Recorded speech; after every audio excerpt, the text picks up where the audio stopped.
Bill Goldberg kicked me in the head and ended my career. It was such a lousy way to go because I didn't know my career was over. And when I did go home, and it took me a year to find out that my career was over. And right around the time I found out that I couldn't, my doctors told me that I could never wrestle again. When Goldberg's entrance music hit, the crowd went wild. But backstage, legends whispered 3 words that told a different story. He's a monster. Not the kind you cheer for, the kind you survive.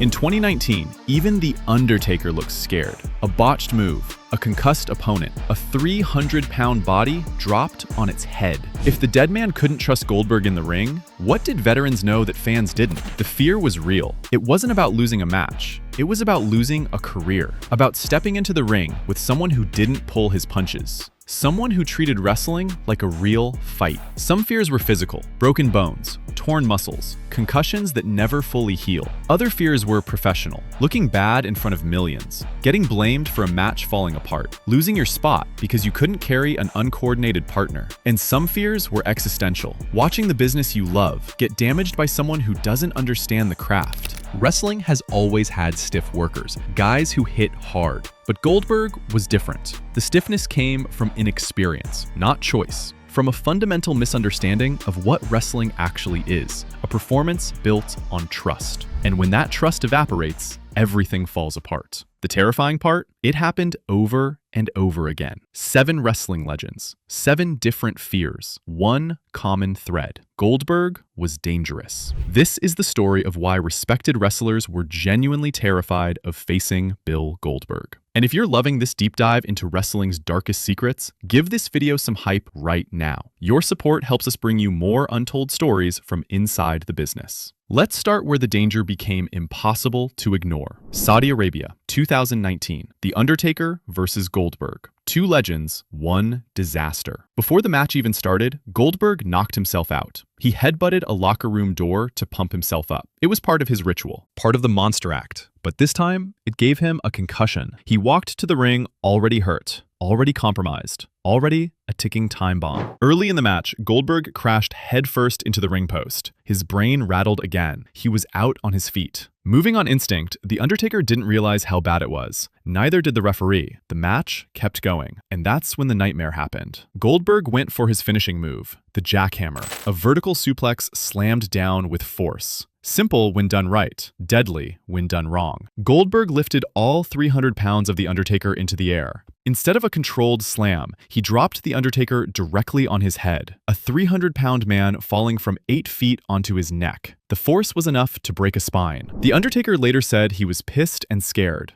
He'd been in thousands of matches, faced every kind of opponent, but in that moment, he feared for his life. The Undertaker admitted he wasn't in peak condition either. Part-time schedule, ring rust, not sharp enough to recognize how badly hurt Goldberg really was. But that's the point. In wrestling, you depend on your opponent to protect you. When your opponent is too hurt or too inexperienced to do that, disaster strikes. Fans watching around the world called it the worst match of the year. Painful to watch, sad, dangerous. Goldberg's insistence on being a monster, on going 0 to 100 without safety, created what he later called a perfect storm of crappiness. That Saudi match was #1 on the list of Goldberg terrors. But it wasn't the first time veterans felt that fear. It was just the most visible, the most recent. The proof that even after 20 years in the business, Goldberg still hadn't learned the most important lesson: protect your opponent. But why? How did one man terrify an entire locker room? The answer isn't simple. It's a mix of bad training, worse ego, and a wrestling style that prioritized looking powerful over keeping people safe. The fear started with where Goldberg learned to wrestle: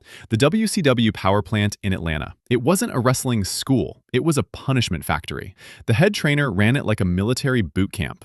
Applicants had to be young, tall, and heavy, between 18 and 28 years old, at least 5'9", minimum 180 pounds. If you met those requirements, then they got tortured. Between 500 and 1,000 squats every single day, hundreds of push-ups, hours of crunches, 6 hours straight. The dropout rate was 85%. Only the toughest survived. And that was the problem. The power plant taught pain is temporary.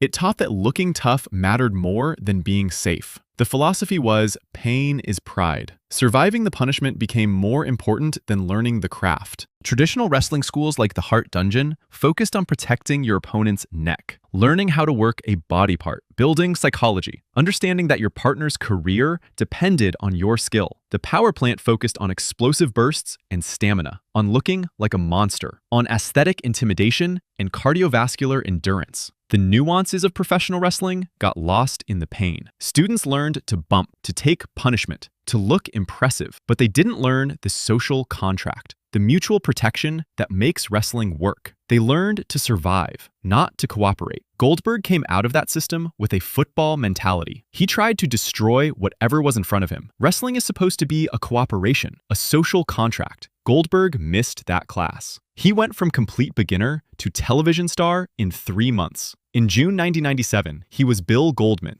losing dark matches. By September, he was on Monday Nitro. Commentators said they knew nothing about him. That wasn't storyline. That was real. He genuinely lacked experience. Analysis of his early matches shows botched hammerlock reversals, incorrect wrist lock applications, basic stuff that most wrestlers master in week 1. But Goldberg's matches lasted 90 seconds. Squash matches, quick domination, no give and take, no learning. His opponents had to survive his presence rather than work with him. He never developed the skills to cooperate in a longer match. And that created 7 different kinds of fear among 7 different legends. Let's count them down in reverse. Starting with the philosophical fear. Number 7, Jake the Snake Roberts. Jake was a master of wrestling psychology. He could tell a story in the ring that made you care about every move. He built tension. He made you believe. And he watched Goldberg's rise with horror. Not because Goldberg was physically dangerous to him personally, but because Goldberg was killing what Jake loved about wrestling. Jake's fear was existential.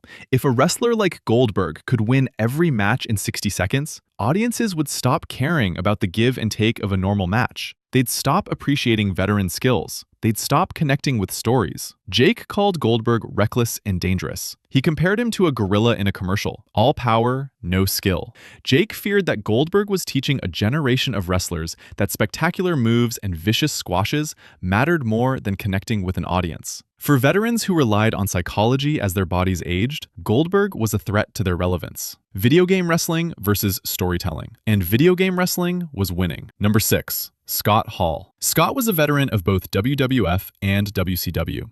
He had a high work rate, he carried chronic injuries, and he dreaded taking Goldberg's spear. Hall recognized Goldberg as a massive attraction, but he knew the physical cost. Goldberg's spear wasn't a worked move. It was a real tackle, delivered with a football mentality. The goal was to destroy the opponent, not cooperate, not protect. For someone like Hall, that spear took a massive toll. The force could cause whiplash, facial cuts, spinal trauma. One miscalculation, and you were hurt. Hall and other veterans felt Goldberg was dangerous because he couldn't pull his offense. The WCW ring made it worse. It was 18 by 18 feet, smaller than WWE rings, less give, less room to absorb impact. In that environment, Goldberg's explosive bursts were even harder to survive. Taking a Goldberg spear became hazardous duty, not a professional collaboration. Number 5, Triple H. When Goldberg arrived in WWE in 2003, he walked into a political war. Triple H was the top heel, an executive in waiting, and he saw Goldberg as a threat, not to his safety, to his throne. Triple H's fear was about roster politics. Goldberg's unstoppable booking would bury the established roster. His limited moveset would devalue the WWE style. Triple H loved the Ric Flair 30-minute epic, long storytelling, technical wrestling. Goldberg thrived on brevity and intensity. WWE tried to force Goldberg into competitive, long matches. He struggled with the pacing. The matches became slogfests.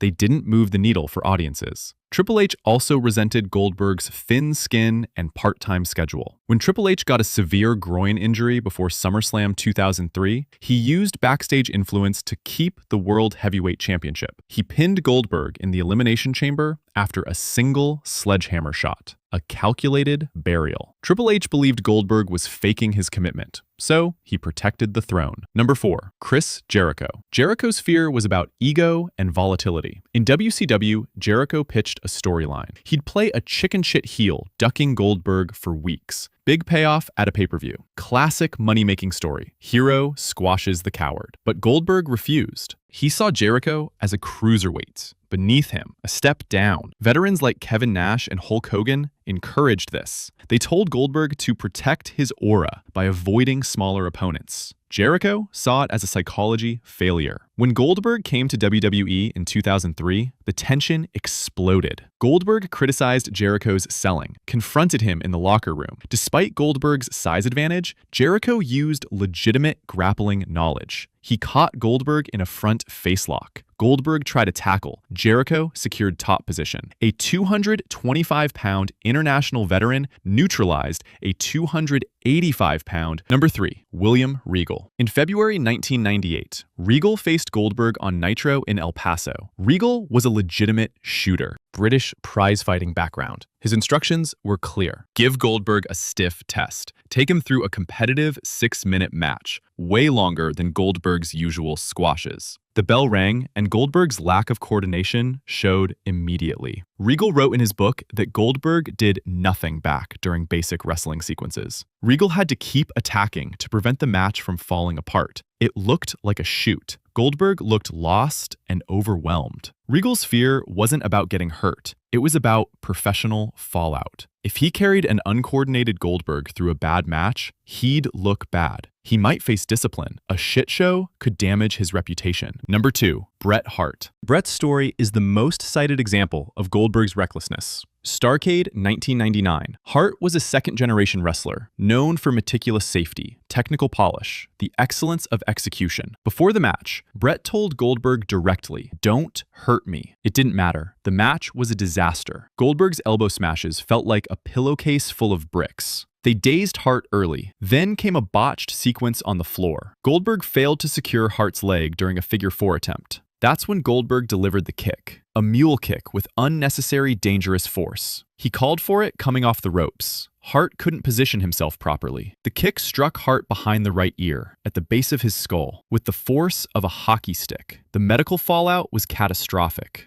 Hart sat in the office of an NHL concussion specialist. He slurred his words. He had a hole in the back of his neck the size of a quarter. Post-concussion syndrome, torn neck muscle, career over. The biomechanics were simple. A worked kick spreads impact over time. Goldberg delivered a shoot, a real blow, high force, direct cranium contact. Hart retired in 2000. The ripple effect hit the entire locker room. If Bret Hart couldn't protect himself, nobody could. Hart was the standard, the safest worker in the business. He'd carried countless wrestlers through great matches without a scratch. His technique was flawless. His ring awareness was legendary. And Goldberg ended his career with one careless kick. And that brings us back to number 1, The Undertaker, the 2019 moment that proved nothing had changed. Goldberg had been in the business for over 20 years. He'd heard the complaints, seen the injuries, felt the resentment, but he still headbutted a door before a match, still wrestled concussed, still dropped a legend on his head. The Undertaker said it himself. He was scared, a literal fear for life. So what connected all 7 of these fears? What made legends terrified? It was the gap between illusion and reality. Goldberg's monster aura depended on speed and force, on looking unstoppable. But that aura only worked when opponents helped create it, when they sold the spear, when they made the squash look dominant, when they protected Goldberg from his own limitations. The moment that cooperation broke down, people got hurt. Bret Hart got a concussion. The Undertaker nearly broke his neck. William Regal exposed the weakness. Chris Jericho won a real fight. Triple H buried him politically. Scott Hall dreaded every bump. Jake Roberts watched the business suffer. But here's the thing. Despite everything, despite the fear, despite the injuries, Goldberg remains one of the most successful attractions in wrestling history. The crowd reaction was real. The entrance was iconic. The pyro, the music, the intensity, the streak was unprecedented. 173-0.